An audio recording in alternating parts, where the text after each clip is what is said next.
ஆண்டவரும் இரட்சகருமாகிய இயேசு கிறிஸ்துவின் இனிய நாமத்தில் உங்களுக்கு என்னுடைய அன்பின் வாழ்த்துக்கள். இந்த காலை வேளையிலே தியானிக்கும்படியாக தெரிந்து கொள்ளப்பட்ட வேத பகுதி, அது எரேமியா எழுதின புலம்பல் என்கிற புஸ்தகத்திலே 3ஆம் அதிகாரத்திலே 22வது வசனம். Lamentation, the book of Jeremiah the prophet. அவர் கண்ணீரோடு கூட அழுது எழுதின அந்த கடிதம் இப்படியாக சொல்லுகிறது: நாம் நிர்மூலமாகாதிருக்கிறது கர்த்தருடைய கிருபையே, அவருடைய இரக்கங்களுக்கு முடிவில்லை. ஆம், எனக்கு பிரியமானவர்களே, the mercy of the Lord.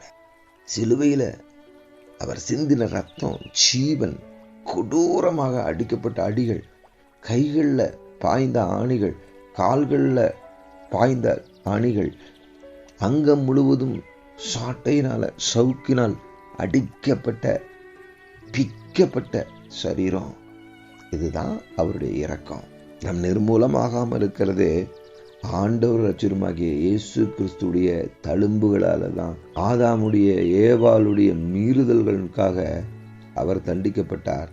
சமாதானத்தை உண்டு பண்ணுகிற ஆக்கினை தீர்ப்பு என் மேலையும் உங்க மேலையும் என் குடும்பத்தின் மேலையும் நம்ம குடும்பத்தின் மேலையும் வந்தது. பிள்ளைகளே, அவருடைய கிருபையினால தான் நம்ம நிர்மூலமாகிறோம். நான் இல்லை, என் பலன் இல்லை, என் தாளந்து, என் படிப்பு இல்லை, என்னுடைய பாதுகாப்பு இல்லை, என்னுடைய டெக்னிக்ஸ் இல்லை, என்னுடைய புத்தி இல்லை.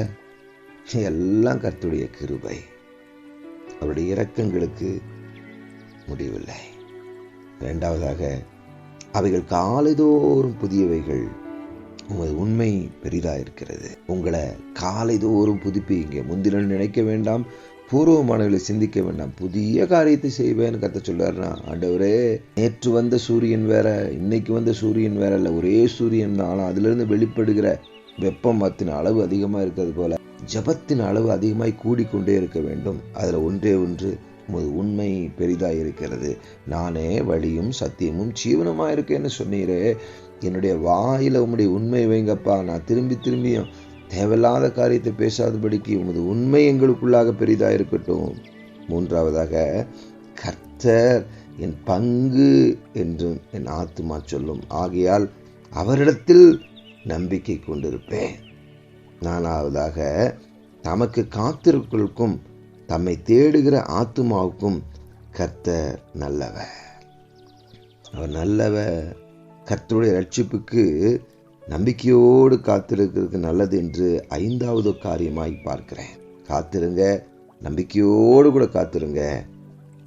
தன் இளம் பிரயாணத்தில் நுகத்தை சுமக்கிறது மனுஷனுக்கு நல்லது. ஒரு நுகம் வைக்கப்பட்டு இருக்கிறது. அது பிசாசுடைய நுகமாக இருக்கலாம், போராட்டமாக இருக்கலாம், பிரச்சனையாக இருக்கலாம், கண்ணீராக இருக்கலாம், பாடுகளாக இருக்கலாம், அவமானமாக இருக்கலாம். அந்த நுகத்தை என் ஆண்டவர் அபிஷேகத்தினால ஏசாயா 10:27 உடைத்து போட்டார்.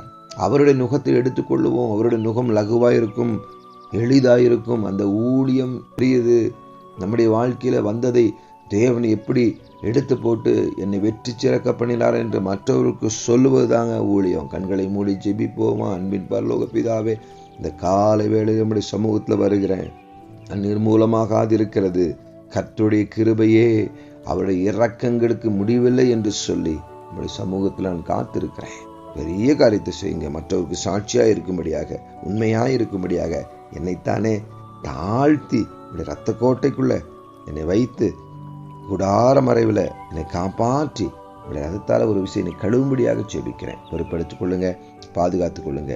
இயேசுவின் நாமத்தில் நல்ல பிதாவே, ஆமேன். எனக்கு பிரியமானவர்களே, King line of Judah prophetic மினிஸ்ட்ரியின் சார்பாகவும் இம்மானுவேல் லிட்ரேச்சர் சர்வீஸின் சார்பாகவும் நான் உங்களை கிறிஸ்துவுக்குள்ளாக வாழ்த்துகிறேன். தேங்க்யூ. God bless you.